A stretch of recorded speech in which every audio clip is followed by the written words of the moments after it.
الله رب العالمين والصلاة والسلام على رسول الله صلى الله عليه وعلى آله وأصحابه أجمعين أما بعد السلام عليكم ورحمة الله وبركاته. So inshallah ta'ala, our topic for this evening is the timings of prayer.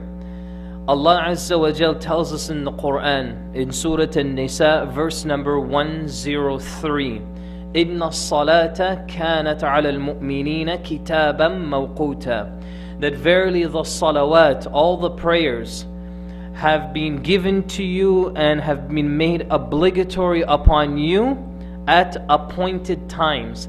Allah says mawquta. Mawquta means that these appointed times can never change. So nobody is allowed to change any of the times of salah. Nobody is allowed to pray the salah before its time or change it to at a later time. There are various ahadith when it comes to the timings of the prayer.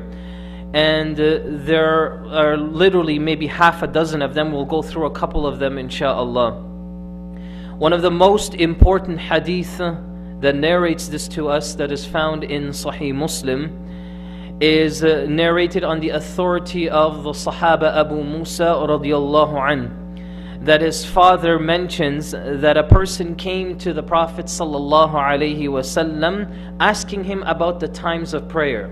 So this man, he comes up to the Prophet sallallahu alaihi wasallam and asks him about what are the timings of prayer.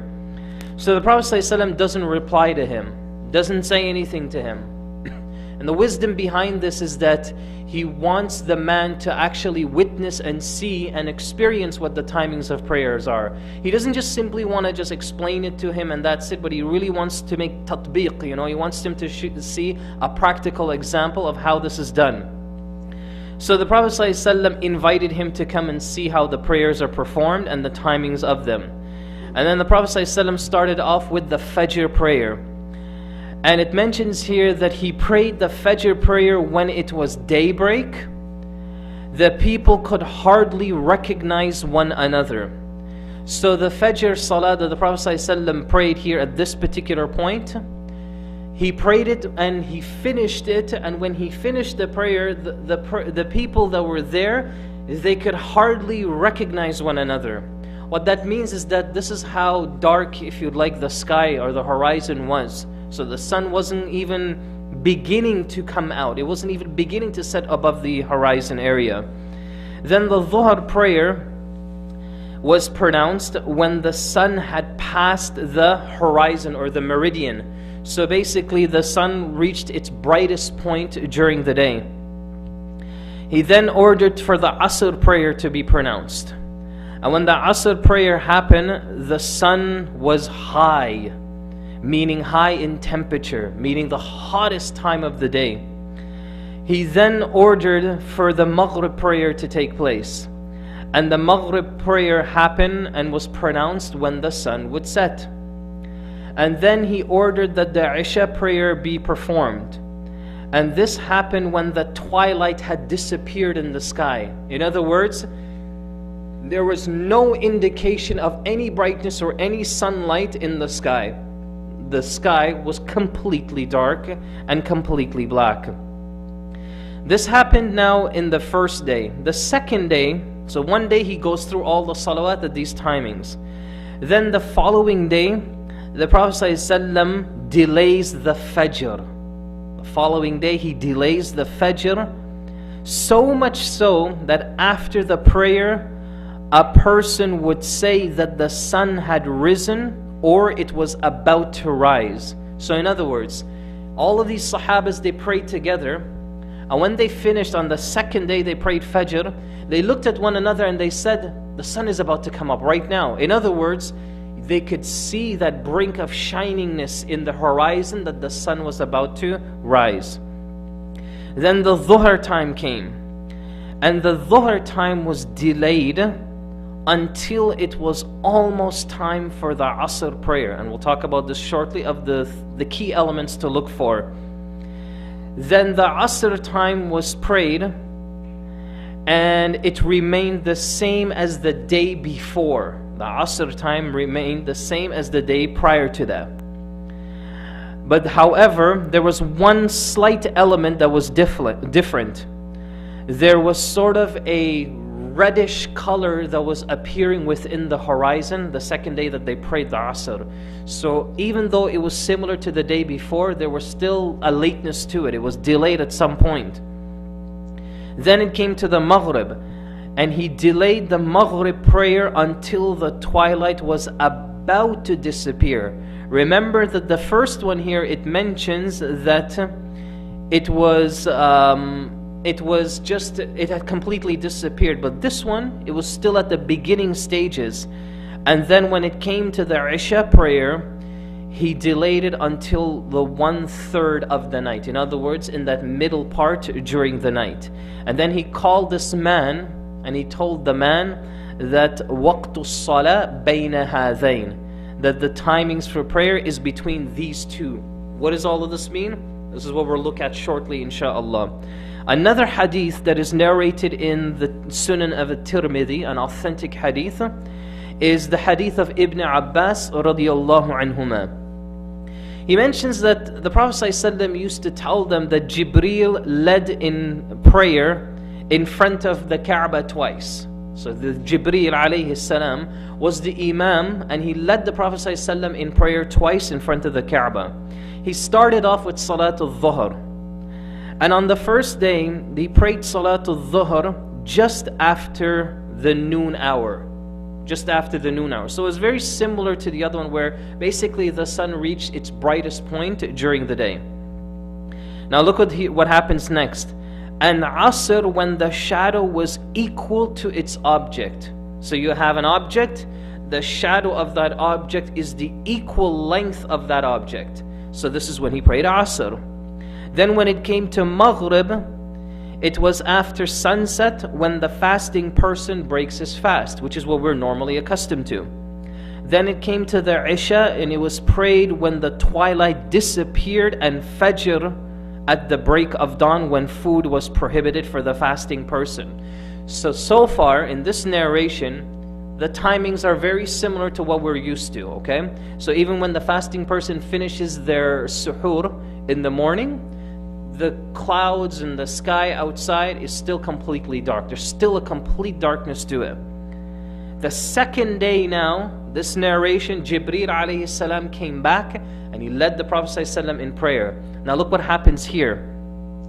He starts off again with the Dhuhr prayer, and he prayed the Dhuhr prayer, and on the second day, the shadow was almost equal to the object. So clearly what happened here now is Dhuhr got delayed. Just a bit more to the point where before it was the ending period of Dhuhr. Now it ended up being the beginning time of Dhuhr, where it was equal to the object's length. Then when it came to the Asr on the second day, the shadow of an object was twice its size. So remember, the first one was just one size bigger. Now it became twice the size. Now just keep in mind of this part of the hadith, because this is where Imam Abu Hanifa, rahimahullah, this is where his evidence comes from. When it came to the Maghrib was prayed at the same time as the previous day, sunset. And then Isha was prayed after 1/3 of the night had passed, and Fajr was prayed when the earth began brightening. And Jibreel says to the Prophet ﷺ, this is the time for the Salah. In other words, prayer is between these two timings, these two periods that I've shown you within 2 days.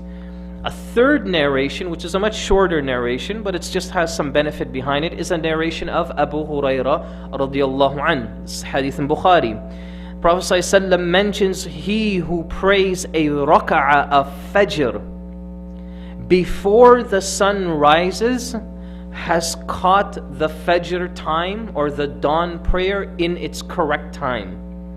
And he who prays one raka'ah of Asr before the sun sets, then he has caught the Asr prayer. Now things get interesting. Why? Because of this one hadith. Listen to the hadith again. If you catch a Fajr prayer before the sun rises, then you've caught Fajr. And if you pray Asr prayer before the sun sets, then you've caught your Asr. The question here now that scholars they ask is, what did the Prophet ﷺ mean when he said you caught the prayer? Meaning, did you catch the prayer and you get all the reward? Or you caught the prayer within its time limit? And where does that leave you in terms of the reward? Do you get a portion of the reward? Do you get the complete reward? Is it a portion of the reward for just doing the act of worship? Or is it a complete reward with the act of worship and it being on time? This is where scholars have gotten a very complicated understanding with this particular issue. Moving forward, let's take a look at the Fajr Salah just a bit closer. When it comes to the Fajr prayer, as you all know, there is this controversy. And I mean, I guess maybe the controversy is not really the right word, but there's a bit of a confusion amongst a lot of the Muslims of exactly when this true Fajr is all about. Now, the first hint when it comes to the Fajr Salah, the first hint, if you'd like, is that there is a vertical ray or a glow of light in the horizon. This is the first hint that you see Fajr. That you start to see sort of a flat vertical light, just something beaming within the horizon. This is what the ulama call al-Fajr al-Kadhib. This is the false Fajr. This is the false Fajr. However, this glow will begin to spread. So literally when you're standing in the morning and you look out into the horizon where the sun is rising, how do you know or you can tell the difference between that false Fajr to what's going to happen next? Is literally when you look, it's just the slightest brink of light that's coming out of the horizon. This is not the true Fajr that we're talking about. The true Fajr, it continues, that you will see a horizontal string in the horizon. So you'll see this horizontal string in the horizon. In other words, it's going to be clear, it's going to be distinct, that the color of the sky has now changed its color. It's no longer complete blackness anymore. This is when you know you've reached the correct Fajr or the true Fajr or the true dawn. It also looks like, as according to Ibn Rushd in his book Al-Bidayatul Mujtahid, that he mentions that there also is a narrow splinter until it becomes horizontal. The point is that there is a clear evidence. There's a clear evidence within the horizon that this is a change within the color of the sky. This is when the true Fajr starts. Now here's the question. When do you pray your Salah? Do you start off the Salah when you see that brink of light? Or do you wait until you see that spear of light in the horizon? This is where the confusion happens. And it all goes back to the verse in Surah Al-Baqarah that majority of ulama, they've discussed this particular ayah. حتى يتبين لكم الخيط الأبيض من الخيط الأسود.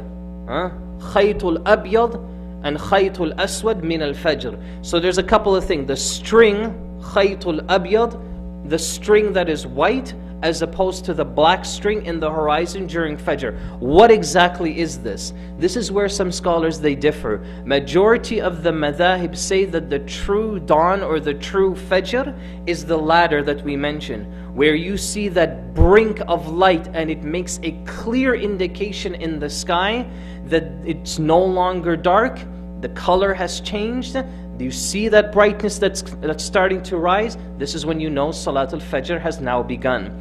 This is why when you go back to that narration of Abu Musa and Ibn Abbas, it mentions there that on the second day the Prophet ﷺ, he praised the Fajr, but the companions, they could look at each other and they could recognize one another. And they would say to each other, the sun is about to come up at any moment now. At any moment the sun is going to be clear and visible to them. Now this is where the issue is. Also there's a third evidence for this, and it goes back to the same narration with Jibreel alayhi salam. Because a lot of people, they'll ask, well, how do we know all of this info? How do we know all of this? when Jibreel alayhi salam came to the Prophet ﷺ during the early stages of his prophethood, he led him in prayer in Mecca in front of the Kaaba, as we mentioned, and he went through all the prayers. Then on the second day he comes back. The point here, or the key to note with all of this, is Jibreel alayhi salam, he delayed the Fajr on the second day, and that's what he left with his ummah. And he says that the salah is between these 2 days, or these two timings. So what did scholars do at this point? There's a couple of things. They've basically come up with a general consensus or ijma' of how the Fajr should be prayed and looked at.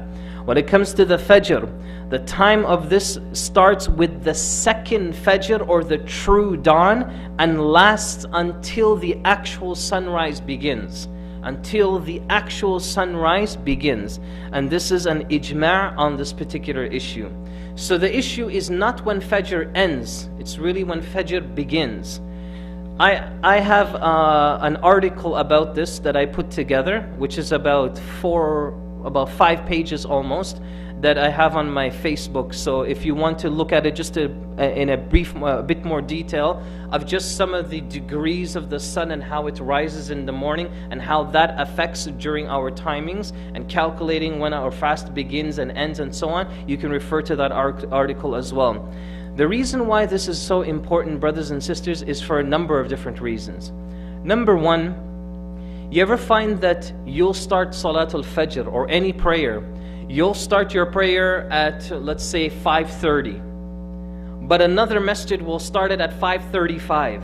Then a third masjid will start it at 5:25. Then a fourth masjid will delay it until 5:45. And you have all of this gap of few minutes, 10, 15 minutes. Then the people will ask, well, where do I pray? Which salah is correct? Or they get the adhan clocks in their home and they're like, look, I haven't heard the adhan go off, so we can't pray. So all of these issues here, what do we say about them? Brothers and sisters, remember, there isn't an exact, precise time of salah. No prayer has an exact, precise time. But all the prayers have a proximity. There's an approximate area where it's the safe zone. It's the safe zone that if you calculate and you're off by 2, 3 minutes, 4, 5 minutes within that vicinity, insha'Allah, we're still in the safe ground. We can still catch that salah on time. Let's take a look at this a little closer when we come to Salatul Asr. So we come to Salatul Dhuhr. Dhuhr time, bil ijma' now, how did they come up with this? The Dhuhr time starts upon the moving of the sun. This is what we call the zenith of the sun. So that when it reaches that middle part of the horizon at its brightest moment, what does that mean? It means that you literally can't look at the sun. It's too bright. It's literally right in front of your face. So it happens there where the sun rises until the length of a shadow of an object is similar to its height, according to the majority of ulama. So you take like a can of pop, or like a Coke or a Pepsi can, and just put it out there around 12:30. And what should happen is, you should see a similar length of shadow with that Pepsi can. It should be somewhat similar in terms of its size. If it's a few inches off, it's not a big deal. Then it continues that the Dhuhr time continues until the shadow is equal or 2 times the object, according to Imam Abu Hanifa. So Imam Abu Hanifa says that Dhuhr time ends when the shadow of this Pepsi can, basically, it's double its length. It's double its length. Now the question here is, why did Imam Abu Hanifa say this? Because you have the 3 madhahib that said otherwise. It's equal, when it's equal to one length, one shadow length, this is when the Dhuhr time begins, and this is when it should, and it ends when the double length begins. But Imam Abu Hanifa says it ends when the double length of the shadow also ends. Okay, we'll talk about that when we get to the Asr in just a moment. But all of this goes back to this whole narration of Jibreel alayhi salam. Jibreel alayhi salam, when he came and he did this, and he prayed with the Prophet ﷺ, the second day, the shadow of the Prophet ﷺ or objects for Salatul Asr was double its length. This is what brings us now to the Asr discussion. Asr because of this issue of one length of of an object as opposed to a double shadow length, scholars have divided the Asr time into two categories. Number one, there is a time of permissibility. In Arabic we call this waqtul jawaz. This is a time of permissibility. In other words, it's permissible for you to pray. The time starts when the shadow of an object is similar to its height until the sky turns orange or reddish. So this object here, the shadow, it's similar to its length until the sky becomes orange or reddish. This is the opinion of the majority of scholars, Imam Malik, Imam Shafi'i, and Imam Ahmad. This is their three opinions. However, as far as Abu Hanifa and a couple of his students as well, they mentioned that the Hanafi opinion is that the time starts when the shadow of an object is twice the height of the object until the sky turns reddish or purplish. So everybody see what happened here? Imam Abu Hanifa, Asr time starts when that object has a double length shadow. All the rest of the madhahib, no, when that object has a single length shadow. Why? Goes back to the same hadith of Jibreel. The question is, why did Imam Abu Hanifa rahimahullah choose this part of the hadith and did not accept the rest? This is where scholars have a difference of opinion regarding. Some of the ulama, they said that simply because Jibreel alayhi salam, this is what was left. This is the last example that he left the Prophet ﷺ with. So inshallah it becomes closer to the sunnah at this point. But because the Prophet ﷺ says in another hadith, as-salatu ala waqtiha, that prayer when it's done on its time, at the beginning of its time, when it happens at that point, this is the most beloved action to Allah. That's where the majority of scholars said, okay, wait. We're not going to delay the prayer now until it's double shadow length. What we're going to do is we're going to make sure that every single prayer is at the beginning of its time, because now we have this hadith. But Imam Abu Hanifa rahimahullah, based on his ijtihad, he said no, when it comes to the salat time, we follow the explicit example of the Prophet sallallahu alaihi wasallam. The point here is, do you see how strong both evidences are? Both of them have solid evidence, and subhanAllah, both of them use the exact same hadith as their evidence. So this is why it is very, very important to respect both the Abu Hanifa Asr time as opposed to the majority Asr time as well. However, here's where the problem is. The problem is like the brother I told you who won't go and pray in the Haram in Mecca because they won't go and pray in the Haram in Mecca because it's not following the Hanafi time. So khalas, 100,000 salah, throw it out the window. Now this raises another issue. This raises another issue of how you follow a madhab. Now inshallah, perhaps as we continue, if the need arises, we will discuss this. But just very briefly, let me touch on this issue, because this is important and it's a very confusing issue. Many people can't understand what exactly do you do with a madhab. A madhab, brothers and sisters, is just literally defined as a tariqah or a path or a way to do something.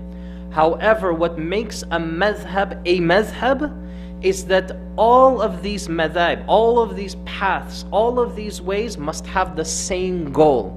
Imam Abu Hanifa, Shafi'i, Maliki, Hanbali, all of these madhab have one goal, and that is Quran and Sunnah. This is why scholars don't have an issue which madhab you choose, because all of them have the same criteria, is to reach one goal. So really and truly, choose whatever madhab you like. But at the same time, you respect all of the other madhahibs around you. It is fundamentally wrong. It is fundamentally wrong for a Muslim to label themselves a Hanafi, label themselves a Maliki, label themselves as part of a madhab. It is fundamentally wrong as a student of knowledge, and especially as a Muslim, to do this. Because what that does is that causes you to become focused and immersed and dedicated and at some point even addicted to just that one madhab. This is why during the 1940s in Mecca, in the Haram, they used to have 4 different musallas in the Kaaba, at the Kaaba itself. They had the Hanafi musalla, Maliki musalla, Shafi'i, and the rest. All of them, there's 4 different spots where 4 jama'ah would happen at the exact same time. But eventually when Shaykh Al-Amin Al-Shanqiti rahimahullah came in and introduced that we should all follow one madhab, all of this was destroyed, and this is why we only have one musalla now, or one prayer area in Mecca. So the point is, brothers and sisters, this is the first issue, is to how to respect and how do you follow a madhab. You have the same goal at the end. The second point to keep in mind whenever you look at a madhab is to remember that each madhab, and in that book, the Prophet's Prayer described by Shaykh Al-Albani, he mentions, he designates an entire section of his book of why each madhab have claimed the statement, whatever is against Quran and Sunnah, don't follow it. But if you find a hadith or an ayah that is contrary to what I'm saying, then follow that hadith and or follow that ayah, don't follow what I am. Because why? That's my goal at the end. What does that tell us? That tells us that clearly these 4 giants, these 4 men, all of them just had the same goal. And they just wanted to achieve the same thing. And if you have that in your intention, that you just want to achieve following Allah and His Messenger, then if you happen to be in Mecca and they don't observe the Hanafi time, it should be absolutely irrelevant. Absolutely irrelevant. In other words, you respect it and inshallah you go with the timing that is prayed in Mecca. Because you know what this also raises is a third issue. If you believe that the Asr time should be at this particular time, what's gonna happen? What are you saying about the hundreds of thousands of people that are praying in the Haram in Mecca now? What are you saying about their prayer? Are you saying that all of their prayer is invalid? Are you saying that the thawab or the reward for them praying on time now is lost? So all of this, it raises a lot of complicated issues. So when you choose a madhab, and inshallah, I encourage somebody to study a madhab.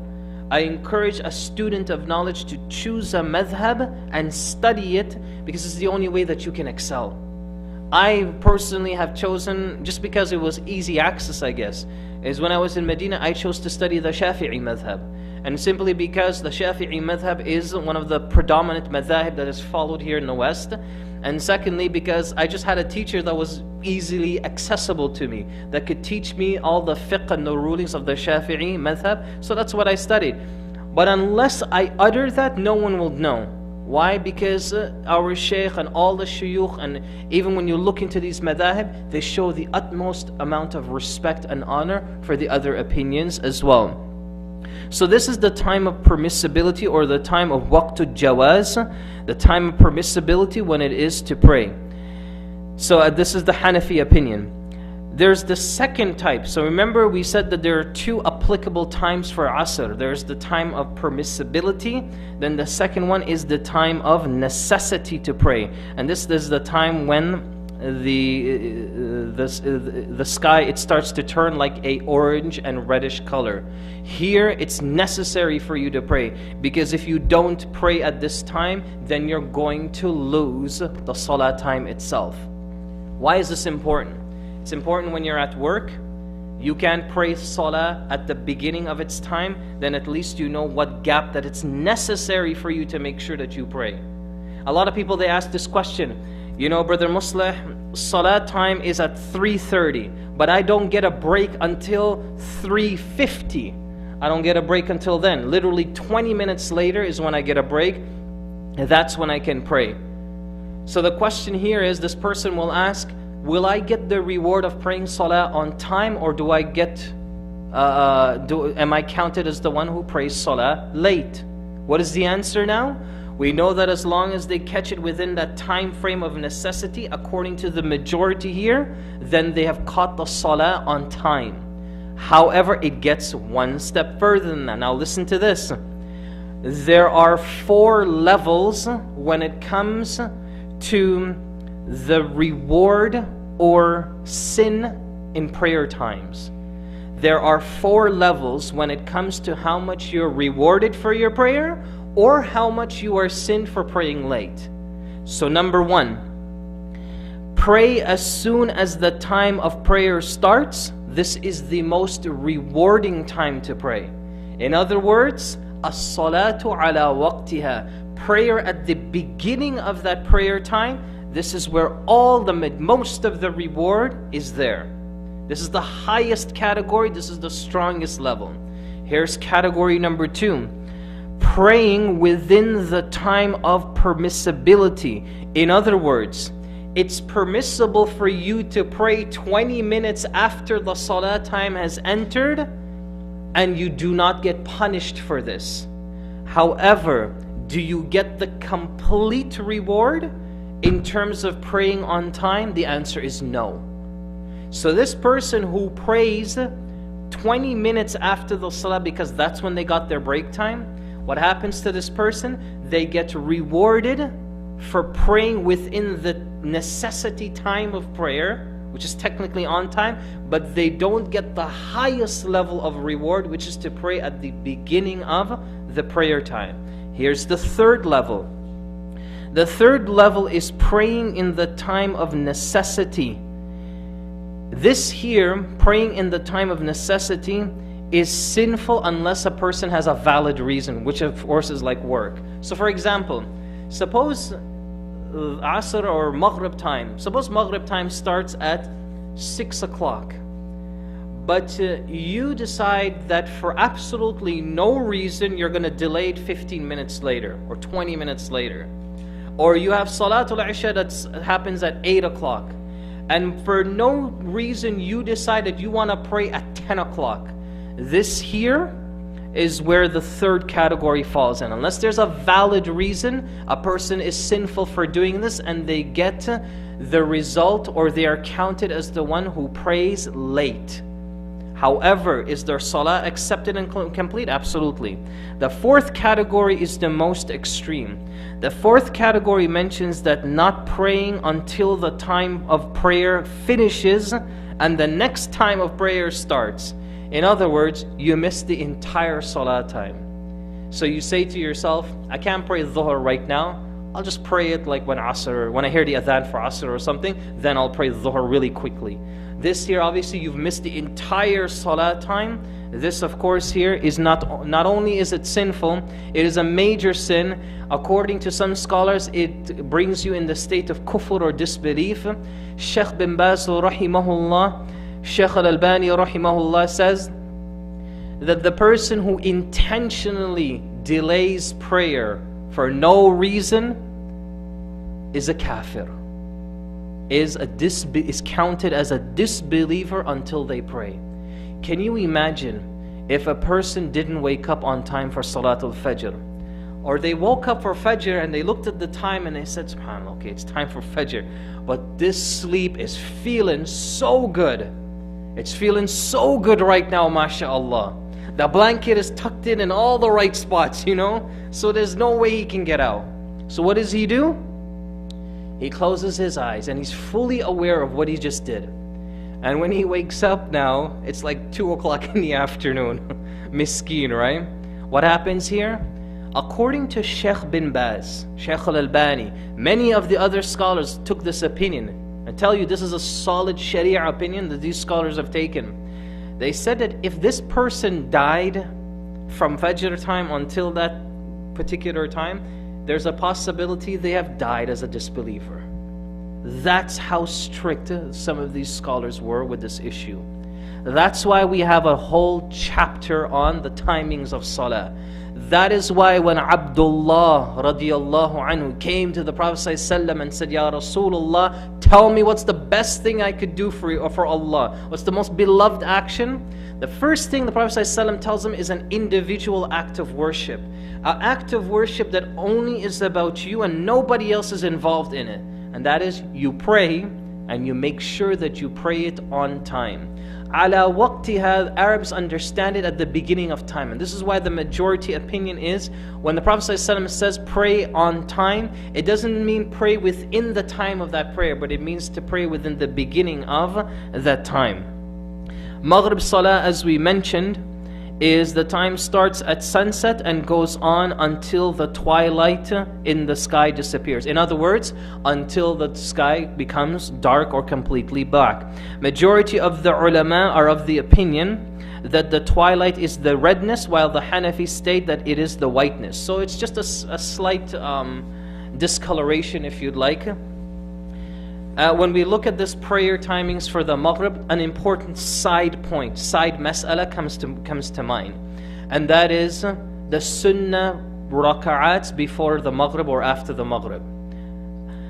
Some masajids you go to, they'll just give the adhan and immediately they'll do the iqamah for Maghrib Salah. Why? Because they say there is no sunnah prayer before the Maghrib. Right? I'm sure a lot of us, we've seen this or we've prayed in masjids like this, right? But then you'll go to other masajids where after the Maghrib adhan, some of them will pray 2 rak'ats and then they will start the Maghrib. So the question is here, where's all of this coming from? Brothers and sisters, in some of the older Sunan books, it's mentioned the Prophet ﷺ occasionally did this where he prayed 2 rak'ats before the Maghrib Salah. The question is, when did he do it and how did he do this? A lot of people, when they say that there is no prayer before the Maghrib Salah, they use this hadith that the Prophet ﷺ says that there is la salatan ba'da al-asr. There is no salah after asr. And they use this hadith here to quote this. This hadith is authentic. It's Bukhari and Muslim, it's an authentic hadith. It's just the understanding is not accurate. When you say that there is no salah after asr, what it's referring to is that there is no salah within asr time, within the asr time period. When the asr time period is over, it is no longer after asr no more, it's the beginning of maghrib. It's a completely brand new time frame. So this hadith is not applicable to this maghrib and adhan issue. Everybody understand what's happened here? So the people who do this, their understanding is inaccurate with this particular hadith. So when the adhan is given for the maghrib, it's no longer after asr anymore. Now it's the beginning of maghrib time. This is why occasionally the Prophet ﷺ used to do this as well. And this is why a lot of masajids, or actually I should say very few masajids, they do have this period where you can pray 2 rak'ats before the maghrib, and that's completely permissible, and person is rewarded for that. When it comes to the Isha prayer, and inshallah this is where we would conclude, the Isha prayer also has 2 timings. Why? Because remember the hadith of Ibn Abbas and Abu Musa? The Prophet ﷺ on the first day he prays it on time, the second day he delays it until the third of the night. So here scholars say there are 2 permissible times when it comes to the prayer. Again, the time of permissibility, waqtul jawaz. This is the time of Isha that starts when the twilight in the sky dies down and lasts until midnight. This is the permissible time of the prayer, where basically when the darkness of the sky begins and it goes on until midnight. The second timing of Isha is the time of necessity, and this starts from midnight until just before Salatul Isha. Until just before Salatul Isha. Now the question here is, what is the best time to pray, especially when it comes to the Isha? The best time to pray all the prayers is you pray it on its earliest times. Allah Azza wa Jal says, فَاسْتَبِقُوا الْخَيْرَاتِ. Hasten to do the good acts of worship. Try to do the good acts of worship as best as you can, guys. This is the case now. Now the second point here is, now in terms of the best time for prayer, when it comes to the Isha, the Prophet ﷺ preferred to delay the Isha until the end of the first third of the night or close to the middle of the night. What does this mean? It is actually sunnah to delay the Isha at least halfway towards Fajr. That's the sunnah, this is the preferred time.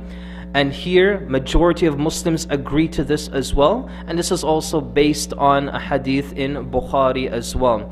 And majority of the time, the Prophet ﷺ prayed the Isha prayer. This is the timing that he would do. The question here is, brothers and sisters, why don't we do this now? Why don't all the masajids delay the salah until close to midnight or just after midnight? It's very obvious, I think, what the reason is why this doesn't happen. Because alhamdulillah, for Isha, you usually will have 2 or 3 lines or 4 lines.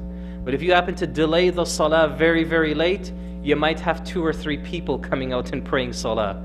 So the point is it's just one of those issues where you look at the greater good, and that is you try for everybody to be here and come to the jama'ah. It's the same thing with Taraweeh. Taraweeh, the sunnah time for Taraweeh is that it's also delayed until the late parts of the night. Because what is Taraweeh? Taraweeh is tahajjud. Taraweeh is another name for tahajjud. So the sunnah way of praying tahajjud is that you delay it as close to Fajr as possible. Imagine doing that in Ramadan. How many people would actually be in the masajid for the Taraweeh? So what do? The minimum is to pray it immediately after the Isha. The Dhuhr time, there's a couple of implications to it. What happens if you're praying Dhuhr in extreme weathers, extreme heat and things like that? The sunnah is to also delay the Dhuhr until its earliest time. Basically within the time frame of a dhuhr, basically because of the heat. And this was something that was very exclusive to the people of Ahlul Medina, based on a hadith in Bukhari that the Prophet ﷺ gave a concession regarding this issue. Just a couple of points inshallah before we conclude in terms of the difficulties in the timings of the prayer. What happens if you're living in like the North or the South Pole, where these countries here really basically they never experience a night. The sky just never really turns completely dark. So how do they figure out Maghrib, and how do they figure out Isha and Fajr and all of these things? Scholars have a difference of opinion regarding how this is done. Perhaps one of the easiest and most practical ways to implement this, to implement these rules, is a couple of options. One is to choose the locality that is closest to them and follow those timings as well. Choose the countries or the provinces or whatever villages or communities that are closest to them that do follow the horizon and do follow specific prayer times, and go with that prayer time as well. Other scholars have said no, follow the closest Islamic or Muslim country with that prayer time, and that's the prayer time that you follow as well. So inshallah, all of these things, inshallah, Allah knows best, but they're all correct, and they should, and inshallah, there shouldn't be any particular issue with them. Why, in terms of, okay, we mentioned this already. We talked about in terms of a person delaying their prayer because of work or other necessities like this. We mentioned that it's the permissibility of this is there. However, there's still a karaha or a dislikeness to this, because why? The perfection of the sunnah is to pray your prayer on time. I want to conclude, brothers and sisters, by saying to all of us here, including myself, a person who does not pray on time and who doesn't discipline themselves to pray on time is a person that will be very lazy with any punctuality in anything that they do in their life. I can guarantee you, insha'Allah, that a person who is careless with salah times can be very careless with other responsibilities that they do. Unless, unfortunately, I mean, I hate to say this, but unless, unfortunately, they get paid for it, or they have to be there at a certain time, or there's something in it for them. Other than that, it is very, very difficult for a person to discipline themselves when it comes to time management. Some of the ulama, they said that the best way to build time management in your life, to control all of your responsibilities and everything that you do, is to start off by managing your salah time. Because if you can discipline yourself at least 5 times a day, then insha'Allah you can discipline yourself in everything that you do on time. You know how they always say that whenever you get invited to like an Indian wedding, Pakistani wedding, West Indian wedding, I don't know about Somali weddings or not, but they say that if they say 5 o'clock, it means like 8, right? Or if they say come, you know, at this particular time, it always means to come 2 hours later. Yeah, so the Somali time as well, eh? So you see, we're all in the same boat, right? Because the West Indian time, Indians, Pakistanis, all of them, they all have the same thing. I remember I did a nikah a while ago. The brother said to me to come to the masjid at 8 o'clock. I got there at 8 o'clock. I was the only person sitting in this masjid, okay? Eventually, one brother walks in and I said, I'm here to perform the nikah. And they said, well, you're early. And I said, I was told to become at 8 o'clock. Yeah, he says, brother, you know, when we say 8 o'clock, it usually means around 11. So what did I end up doing? I ended up leaving. I went home. And then I came back and performed the nikah. And I kid you not, subhanAllah, 11 o'clock, people are walking in this masjid. And that's when I end up performing the nikah. Brothers and sisters, respect time and others will respect you. Tell me if you don't notice it. And every time you meet somebody who is punctual and respects time, don't you respect them? Don't you admire that quality in them? Don't you see that, mashallah, this person is responsible? That's a person you would trust. That's a person you would ask to do things. That's a person you would always depend on. Why? It's because they're simply on time. Imagine if you put that discipline with your appointment with Allah 5 times a day. Imagine that we have the discipline to be at work on time every single day, school on time every single day. But our appointment with Allah, at times, for some of us, may be very careless.